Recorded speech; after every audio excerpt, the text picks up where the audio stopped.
ये बैठक केवल लोकसभा के लिए नहीं है, ये बैठक भारत देश को बचाने के लिए भी है। पिछले 10 साल में भारतीय जनता पार्टी के लोगों ने राज्यसभा की सीटों पर कब्जा किया, कई राज्यों में तोड़फोड़ करते हुए राज्यों की सरकारों की सीटों पर कब्जा किया। ईडी के डर से बड़े बड़े नेताओं को जेल में डाल दिया और आने वाले समय में ये लोग राज्यसभा की सीटों पर और लोकसभा की पूरी सीटों पर कब्जा करके भारत देश के संविधान को बदलने की तैयारी कर रहे हैं।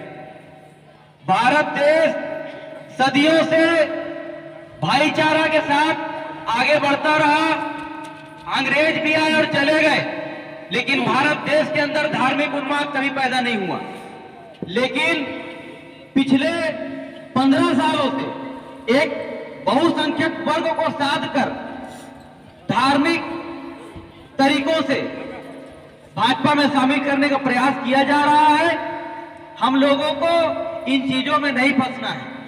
जब ये लोग धर्म की बात करेंगे उस वक्त हम लोग रोजगार की बात करेंगे। जब ये लोग हिंदू मुसलमान करेंगे, आप रोजी रोजगार की बात करना, व्यवसाय की बात करना, भारत देश को आगे बढ़ाने की बात करना। आज का लोकसभा का जो चुनाव है वो केवल कांग्रेस की जीत सुनिश्चित नहीं करेगा, वो भारत देश को भी सुरक्षा प्रदान करने का काम करेगा। भारतीय जनता पार्टी की सीटों को लोकसभा में जब हम घटाएंगे तो इनकी कमर टूटेगी और देश सुरक्षित हाथों में जाएगा।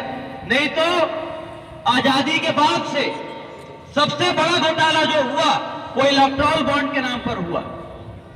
वो तो धन्य हो कि सुप्रीम कोर्ट ने ऐसी फटकार लगाई कि सूचियों को, बैंकों को बाहर लाना पड़ा, नहीं तो आज भी देश अंधेरे में जी रहा होता कि हजारों लाखों करोड़ रुपए का चंदा उपयोग करके जिस तरीके से सरकारों को तोड़ने का काम हो रहा है, सांसदों को खरीदने का काम हो रहा है, विधायकों को खरीदने का काम हो रहा है। आप ये सोचिए और बारंबार सोचिए कि हजारों लाखों करोड़ का चंदा कौन से विकास में लग रहा है। भाई सरकारी फंड तो देश के विकास में लग जाता है, लेकिन उस हमारे सरकारी फंड को भी किसी का 14 लाख करोड़ माफ कर दे रहे हैं, किसी का 2 लाख करोड़ माफ कर दे रहे हैं। वो किसका पैसा है? वो हमारा पैसा है। वो हम लोग कफन में भी तो जीएसटी दे रहे हैं। जब कोई आदमी खत्म हो जाता है तो आप उसके लिए कफन खरीदते हैं, और दीगर समाज के लोग जब उसके मैयत में जाते हैं तो गमछा लेकर जाते हैं, लुंगी लेकर जाते हैं, हम उसमें भी जीएसटी दे रहे हैं। मतलब हम लोग इतने प्रताड़ित हो चुके हैं कि हम लोग मरने आने में भी कफन देंगे और ये टैक्स इकट्ठा करके अदानी और अंबानी को बांट दिया करेंगे। आज हम लोगों को सोचने की जरूरत है कि हम लोग कांग्रेस के साथ क्यों रहे। कांग्रेस ही इस देश का भविष्य है।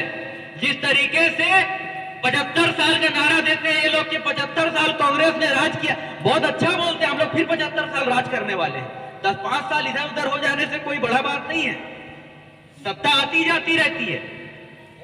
10-5 साल अगर ईश्वर ने उनको वक्त भी दिया अगर है तो उन्होंने जनता से झूठ बोला, उन्होंने ईश्वर के सामने झूठ बोला, मां गंगा की कसम खाकर झूठ बोला, उन्होंने भगवानों के नाम पर झूठ बोला, हमारे देश के साथ छलावा किया, और इस छलावे का अंत यही लोकसभा है। इसी लोकसभा में उनकी सीटें घटेंगी और कांग्रेस की सरकार फिर से बनेगी और फिर से हम लोग 75 साल राज करेंगे। इसी के साथ मैं आप सभी से अपील करता हूं कि मेरी बातों को यहीं पर सुन के खत्म ना करें, और मेरा निवेदन है कि प्रत्येक व्यक्ति मेरे इतनी सारी बातों में अगर कोई एक भी बात से प्रभावित हुआ हो अगर, तो वो अपने घर में, अपने मोहल्ले में, अपने परिवार में जाकर इन बातों को प्रसारित करे और धीरे से अपने मोहल्ले पे, अपने गांव में इन चीजों को चर्चे पे लेकर आए।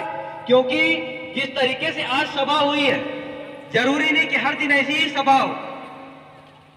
जब अब हम लोग पार्टी नहीं रह गए, हम लोग कांग्रेस पार्टी नहीं, हम लोग कांग्रेस परिवार है। आज हम आपके बीच में उपस्थित हो गए, कल हम लोग कहीं और जाएंगे, लेकिन आप तो अपने घर जाएंगे और आपके पास अपना मोहल्ला होगा।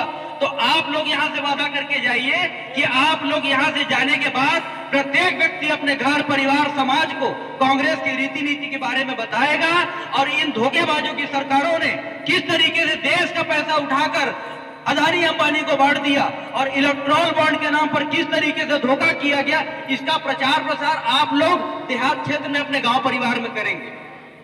कौन कौन अपने गांव में इन बातों को प्रसारित करेगा, हाथ उठाकर बताइए। बोलिए कांग्रेस पार्टी जिंदाबाद, कांग्रेस पार्टी जिंदाबाद। बस इसी के साथ मैं अपनी वाणी को विराम देता हूं। धन्यवाद।